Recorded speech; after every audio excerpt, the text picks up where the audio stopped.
Episode 3 की starting होती है जहाँ जीसन रात को चुपके से यूवी से मिलने जाता है।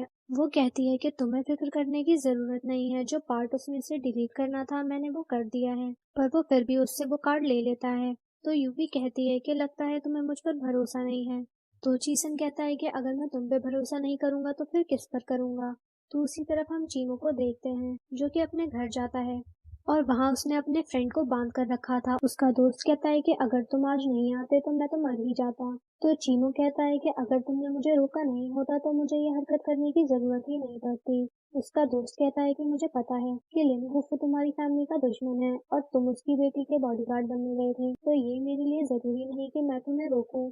तो चीमू कहता है कि तुम फिक्र मत करो, मैं तुम्हारी आइडेंटिटी का इस्तेमाल किसी गलत मकसद के लिए नहीं करूंगा। उसका फ्रेंड कहता है कि क्या तुम्हें ऐसा लगता है कि मुझे अपनी फिक्र है, मैं सिर्फ तुम्हारे लिए परेशान हूँ। खैर ये बातें छोड़ो और मुझे ये बताओ कि जो डॉक्यूमेंट तुम ढूंढने गए थे वो तुम्हें मिली या नहीं। चीमू कहता है कि नहीं, उसने उस डॉक्यूमेंट को ट्रांसफर कर दिया है। उसका फ्रेंड कहता है कि वो एविडेंस बहुत अहम था, लेकिन अब तुम क्या करोगे, अपने फादर और अपनी कंपनी को इंसाफ कैसे दिलाओगे। और फिर चीमू कुछ सोचता है और अपने फ्रेंड से कहता है कि मुझे कुछ दिन और तुम्हारी आइडेंटिटी को यूज करना होगा, क्योंकि मिस्टर लिन सबसे ज्यादा अपनी बेटी से प्यार करता था, तो उसे जरूर पता होगा कि आखिर वो डॉक्यूमेंट कहाँ पर है। पर अभी उस लड़की को ये गलतफहमी है कि मैंने उसके डैड को मारा है, इसलिए मुझे कुछ टाइम उसके साथ रहकर उसका ट्रस्ट जीतना होगा ताकि वो मुझ पर यकीन करके मुझे सब कुछ बता सके। और ये बोल वो जल्दी से वहाँ से चला जाता है। नेक्स्ट डे जब लिंजी की आंख खुलती है तो चीमू उसे व्हाइट रोज पकड़ाने जा रहा होता है, और जैसे ही लिंजी का हाथ चीमू से टच होता है वो जल्दी से हटा लेती है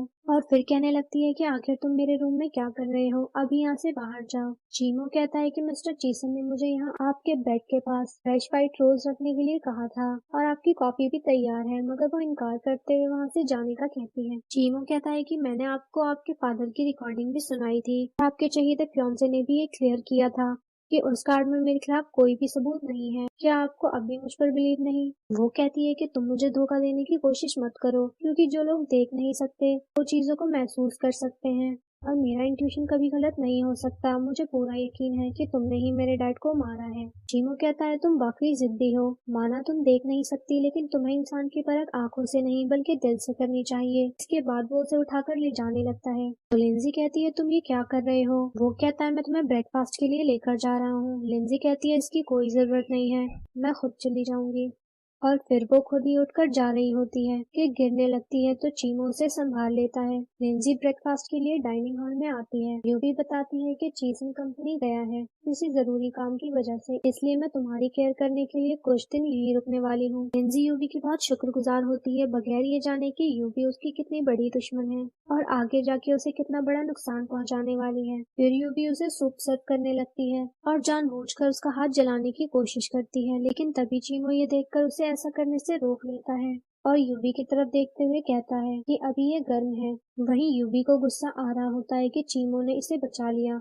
यूवी मन में कह रही होती है कि मुझे चीसन ने बताया था कि इस बॉडीगार्ड को लिंजी के डैड ने हायर किया है और ये हमारे लिए खतरा बन सकता है। फिर ये सब सोच वो लिंजी से कहने लगती है कि जो हमारी मेड थी ना, उन्होंने अचानक से रिजाइन कर दिया है। वो तो इतने सालों से तुम्हारे यहाँ काम करती थी ना, पता नहीं उन्हें क्या हो गया। लिंजी कहती है कहीं कोई गड़बड़ तो नहीं, तुम मुझे उनका एड्रेस दे दो, मैं उनसे खुद जाके मिलूंगी और इस बारे में बात करूंगी। जरूर उन्हें मेरे डैड के बारे में कुछ पता होगा। फिर लिंजी चीमू से पूछती है कि क्या तुम मेरे साथ चलोगे।